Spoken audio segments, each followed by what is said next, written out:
Oh, you look wonderful today. There's a lot of excitement in the room. I'm glad to see that. It was a great time at the prayer this morning. It was awesome. Just fantastic. My goodness. There's three ways the Word of God will affect you. Doctrine, reproof, or correction. You're going to get one of the three. When you dive into the Word, you hear a teaching, somebody sharing the Word with you. I like hearing doctrine. I don't like reproof or correction, just being honest. But many times when I read the Word, I find I get reproved. There's something in my life I need to change. Every time I prepare a teaching, there's something God's telling me that, hey, this applies to you too, not just for the teaching. I go, oh, okay. So I hope most of you get this as doctrine. But if it's reproof and correction, then be blessed with that because we need it. I mean, I'm not perfect. Wait, is my wife here? Oh. I was hoping she was at home. Sorry. So you find out that you need help along the way, somebody to straighten you up. So the title is, What's My Motivation? Why do I do what I do? What am I thinking? Look at 1 Samuel chapter 16. We know the record. That's why I'm not going through all of it. God tells Samuel to anoint David king. David is one of Jesse's many sons. Saul is not doing what Saul is supposed to do. He's walked away from God, so God's going to replace him.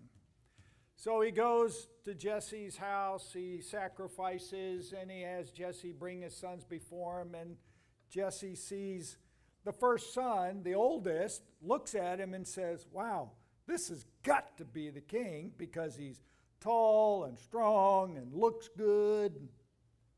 And in verse 7, God says, but God told Samuel, looks aren't everything. This is from the Message Bible.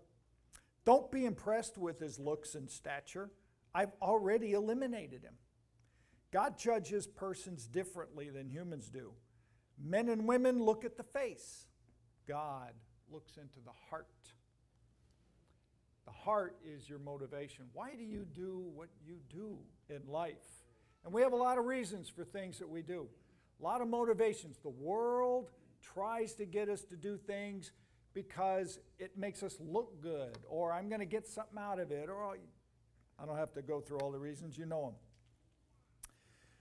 But sometimes when we look at somebody's life, we may look at them and go, man, they look like they've got it together. They're confident and knowledgeable and all these things, but God is the one that knows their heart. There may be something else going on, a motive in their heart that God says isn't right. So don't be fooled by that. Don't be fooled by that, okay?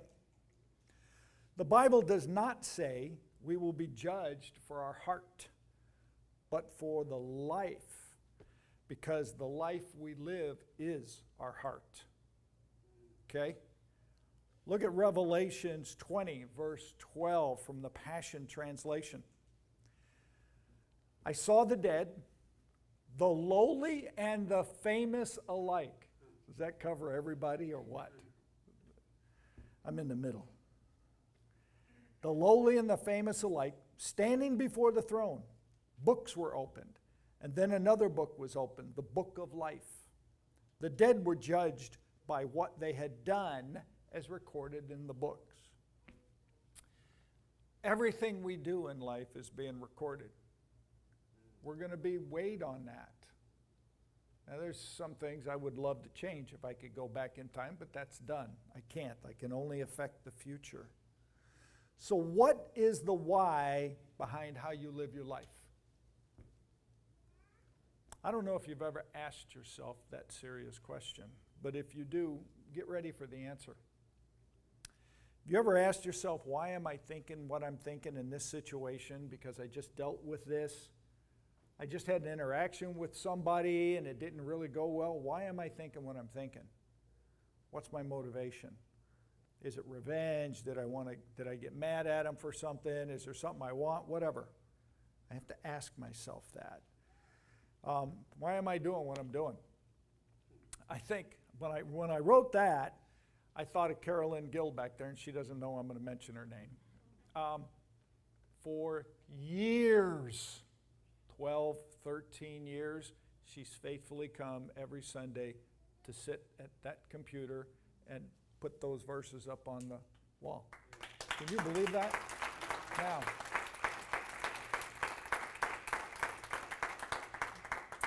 I know what it's like to work in a job for many years in a church, but I can just imagine that at times, Carolyn sat back and wondered, why am I doing what I'm doing?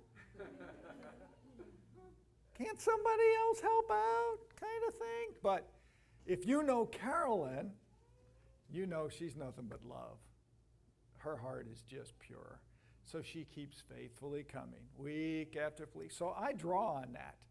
I think of that example as somebody who tirelessly serves out of a pure heart. So this teaching's all about you, darling. You know, in this life, people get born again for a lot of different reasons. I got born again so many years ago, I don't remember what was going on in my life when I accepted Jesus as the Lord. I know it wasn't a major, significant event in my life. I know that wasn't it. My mother was a Christian, a God-fearing woman. I love her to death. But she just shared God. She prayed a lot. She just taught me about the Father. And somewhere along the way, I got born again. But if our heart to get the new life, the born again, to have eternal life, isn't for transformation to be like Him, then the answer's wrong. The motivation's wrong. You may have been told, hey, you can have the more abundant life. Hey, God can heal you. Hey, there'll be peace in your family life. Whatever reason you were told, it's got to get back to, I'm doing it to be transformed into your likeness. That's the reason to get born again. All the other goodies of eternal life and what I'm going to get when I'm judged and all that is just extras. But that transformation will help us in this life. Look at 2 Corinthians chapter 10, verse 17 from the Message. People do things in life for a lot of different reasons. I mentioned that. One of them is, ooh, look at me. Hey, aren't I cool? But God corrects us. If you want to claim credit, claim it for God. That's the reason we should do what we do in any aspect of our life. All right? You want to help somebody at work? Do it for God. You want to help a brother or sister? Do it for God. You want to help a homeless person on a corner? Do it for God. Not because you look good. The Pharisees stood out on the street corner in Jesus' time, praying out loud, look at me, I'm this, I'm that. And he said, yeah, you got your reward. That's all you get for that. Nothing else. So, if your motivation for coming to God is anything other than transformation, then when something goes wrong, you feel you have the right to blame God. Why did you let this happen to me? I thought you were going to protect me. I thought that you had sovereign will and I was going to be okay. What happened? Well, your premise was wrong. But it's not. You shouldn't take that out on God. Look at Ephesians chapter 3, verse 17 in the Passion. Then, by constantly using your faith, the life of Christ will be released deep inside you, and the resting place of His love will become the very source and root of your life. Man, that's deep. I'll take that. If you're rooted deeply in love and you're rooted deeply in God, because God is love, and that's what we endeavor to be transformed into. And that's a day-to-day process, a thought-by-thought process. It doesn't happen overnight, although it can. It's your heart.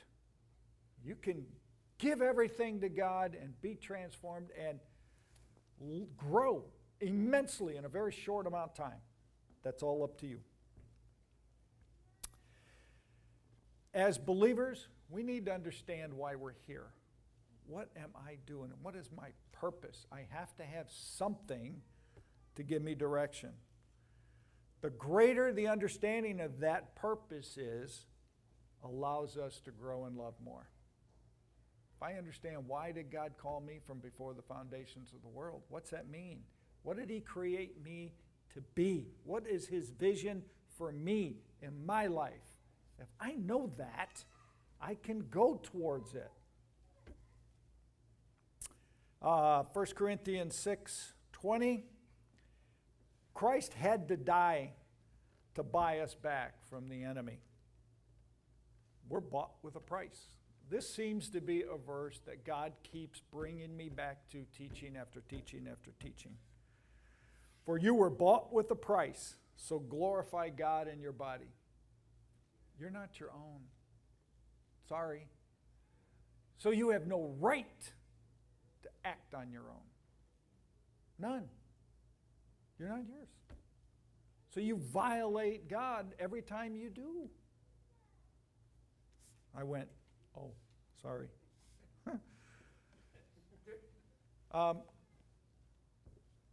Jesus, Son of God, our big brother, and I love thinking of him that way because he is a brother.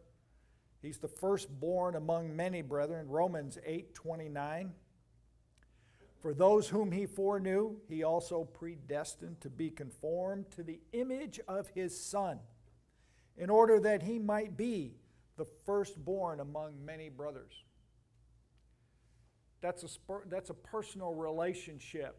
How many little kids have an older brother they want to be like when they grow up? Man, I don't want to be like my big brother because he's this, he's that, whatever. Well, I think of him that way. I want to be like him. I don't pray to him because the Bible doesn't tell me to. But I can see his life and go, man, I want to do what he did. That's awesome. He raised the dead. Oh, I'm 0 for 5. I'm going to keep going. Because whenever I get him up from the dead, he'll be thankful I didn't quit. You can bet on that. So I want to do the things that he did. The brethren, that's us. Now we live our lives to be what God created us to be. Romans 5, verse 10. If, when we were at our worst, and being dead in sin and trespasses is about as low as you can get. So we were at our worst. We were put on friendly terms with God by the sacrificial death of his Son. Now that we're at our best, just think of how our lives will expand and deepen by means of his resurrection life. Now that we've actually received this amazing friendship with God, we are no longer content to simply say in plodding prose, meaning just standard language, no big deal. We sing and shout our praises to God through Jesus the Messiah. It's exciting because of what we've got. And as we continue to learn what God has for us, where we're going, what our purpose is, the goal of all of our instruction has got to be love. 1 Timothy 1:5 in the Message says, the whole point of what we're urging is simply love. Love uncontaminated by self-interest and counterfeit faith. A life open to God. In the Amplified Bible, the same verse, but the goal of our instruction is love, which springs from a pure heart and a good conscience with sincere faith. Our theme this year is by faith. Are we doing that with a sincere heart, clean conscience? Hope so. The fall of Adam was from love to selfishness. Christ brought us back to love. That's available today. Romans chapter 8, verse 11. It stands to reason, doesn't it, that if the alive and present God who raised Jesus from the dead moves in your life, He'll do the same thing in you that He did in Jesus, bringing you alive to Himself. When God lives and breathes in you, and He does as surely as He did in Jesus, you are delivered from that dead life. With His Spirit living in you, your body will be alive as Christ's. So don't you see that we don't owe this old do-it-yourself life one red cent? There's nothing in it for us, nothing at all.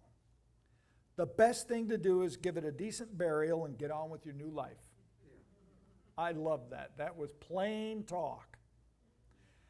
Verse 14, God's Spirit beckons. There are things to do and places to go. Let the old man die. Just bury him. Have a ceremony in the backyard. Throw in the things that hold you back.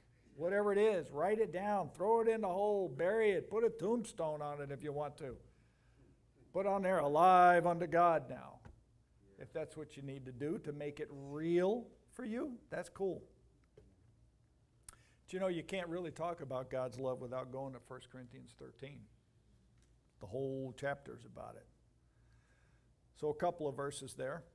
Verse 1. If I speak in the tongues of men and of angels, but have not love. And since God is love, you can put the word God there too, but have not God. I think it has more of a punch when you put God there. I am a noisy gong or a clanging cymbal.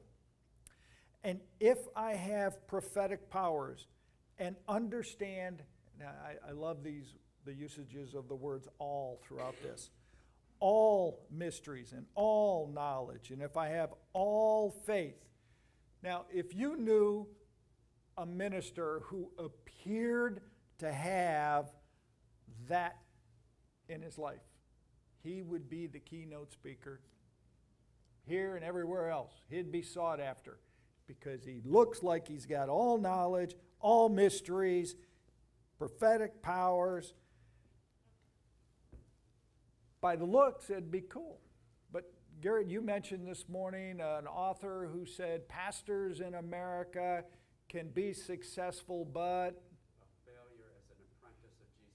a failure as an apprentice of Jesus Christ.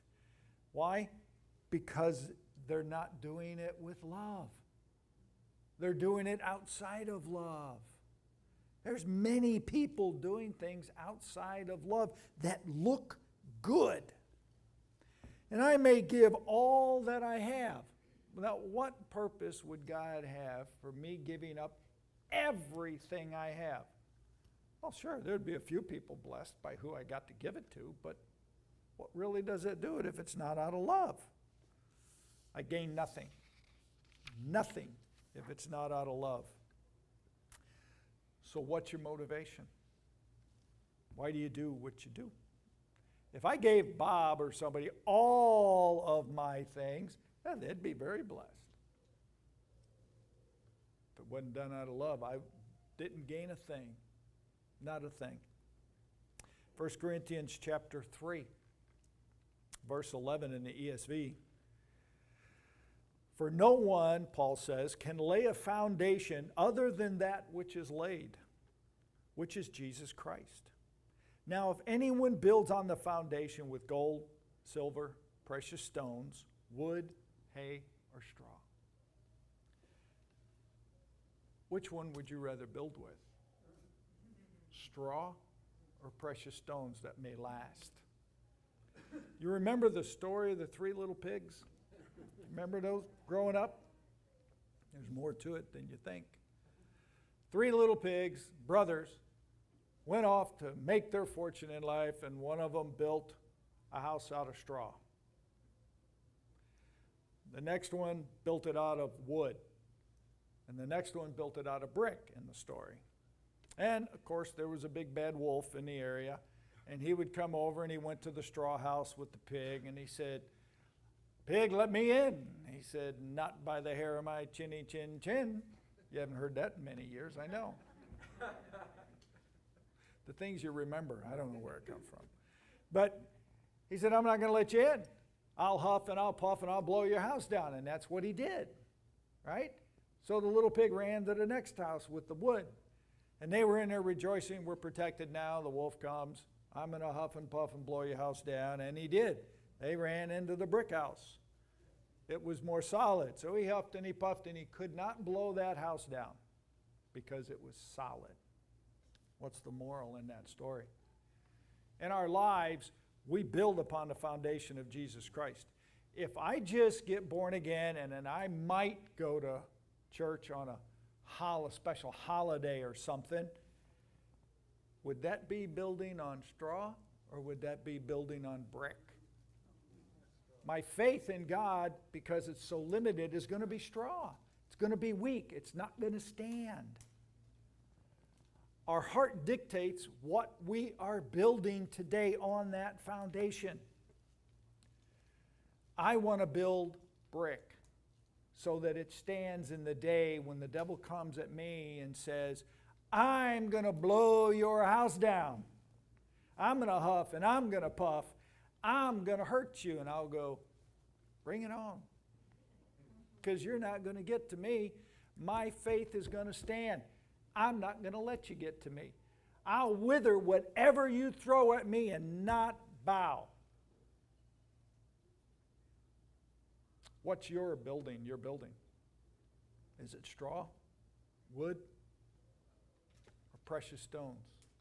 We each have to decide that. We each have to decide that.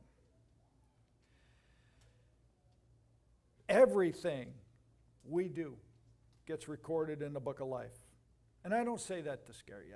That's not my intent here. But to make you aware that nothing gets by God. He sees everything. He hears everything. I know I mentioned once in a teaching, you're permanently bugged. You can't get away from him. And that's a good thing because then you're never alone. He's always there with the answer. Always, no matter what is happening. We have people that are living in the past, in the pain of yesterday because something went wrong and their faith wasn't strong and knocked everything down in their life. But God has given them an ability to rebuild, to build something new, something stronger that will stand in the face of adversity. But they're not taking it. They're still wallowing in the cleaning up the rubble from the last hurricane they went through. You need to put that behind you. Sweep it away. Get to rebuilding. By faith, get to rebuilding and stand strong for God. Let him see you grow in it. So what kind of legacy do you want to build for God? That's every man's choice or every woman. And when things go wrong, and they will, this is not the world that God created for man originally. That was paradise. It's a fallen world. Things are going to happen, folks. But when they do, are you going to be like the children of Israel in the wilderness? Or are you going to be like Jesus Christ in the wilderness? It's your choice. You get to act what you want. There's a tremendous example in the scriptures in the Old Testament that I really think about a lot when adversity hits. It's in Daniel. Did I put chapter through? It says in Daniel, this is the record of Nebuchadnezzar, King Nebuchadnezzar.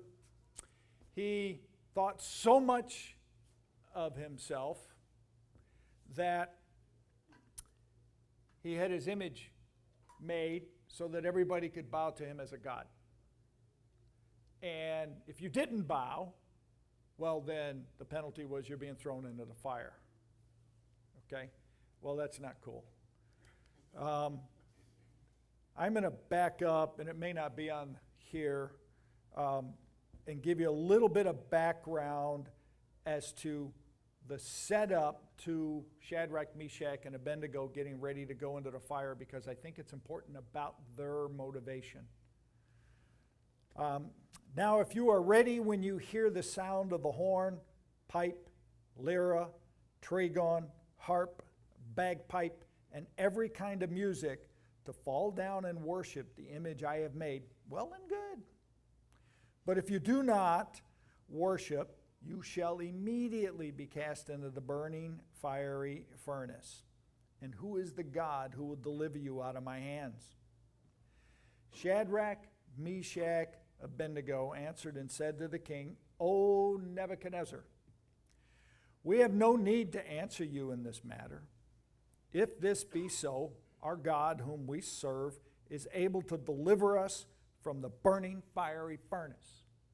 He'll deliver us. And he will deliver us out of your hand, O king. But if not, be it known to you, O king, that we will not serve your gods or worship the golden image that you have set up. Then was Nebuchadnezzar full of fury. Nobody talked back to the king. Nobody. And the form of his visage was changed against Shadrach, Meshach, and Abednego. Therefore he spake and commanded that they should heat the furnace 7 times more than it was wont to be heated. And he commanded the most mighty men that were in the army to bind Shadrach, Meshach, and Abednego, and to cast them into the burning fiery furnace. Then these men were bound in their coats, their hosen, their hats, and other garments, and were cast in the midst of the burning fiery furnace. Therefore, because the king's commandment was urgent and the furnace exceeding hot, the flame of the fire slew those men that took up Shadrach, Meshach, and Abednego. And these 3 men, Shadrach, Meshach, and Abednego, fell down bound in the midst of the burning fiery furnace. Now, how many of us would think that God would have delivered them before they ever went into the fire? I would have. Sure, that's the way I see deliverance. That's my way of looking at it. Don't make me go into the fire because I don't want to potentially die. But God had them go in. That was his plan. He delivered them. Then Nebuchadnezzar the king was astonished, and rose up in haste and spake and said unto his counselors, Did not we cast 3 men bound in the midst of the fire? They answered and said unto the king, True, O king. He answered and said, Lo, I see 4 men loose, walking in the midst of the fire, and they have no hurt. And the form of the 4th is like the Son of God. Then Nebuchadnezzar came near the mouth of the fiery furnace. You know he didn't get too close because it was too hot. And spake and said, Shadrach, Meshach, and Abednego, you servants of the Most High God, come forth and come hither. Shadrach, Meshach, and Abednego came forth to the midst of the fire. And the princes, governors, captains, and king's counselors, being gathered together, saw these men, upon whom bodies the fire had no power, nor was a hair on their heads singed, neither were their coats changed, nor the smell of fire had passed on them. Can you imagine that? When something happens to us, right away it's like, but I thought God could protect me. What happened? How come I didn't get the protection I thought I was going to get? How come many times God allowed this to happen? Worst question you could ever ask yourself. God has a plan. He will take care of you. You have to build your faith on that. Here, these guys were looking at the fire, and I know they were going to the fire wondering what's going to happen. But then they fell down in it and realized, I know it's like I'm not even here. That had to have blown their mind. And it's me in my head. I can't see them walking around. I can see them dancing in the fire going, hey, we're alive. All right. There are issues in our lives, financial situations, health issues, that we think we should never, ever go through because we're born again. And that's a lie. We live in a fallen world. There's an adversary who's mad at God, and we get in the way. It's not personal, it's spiritual. We don't fight against flesh and blood. It's spiritual. So let the spiritual take care of it. Hey, God, you're always here. You know what's going on. You know the situation. You knew before the foundations of the world that this was going to happen. Therefore, you have a solution. I'm going to wait patiently, as Garrett keeps talking about, in the moment, now, and I'm going to wait for you to tell me what to do. And God will give me the guidance I need to take care of it. So how will you stand the fire? Look at the result of the stand of Shadrach, Meshach, and Abednego, verse 28.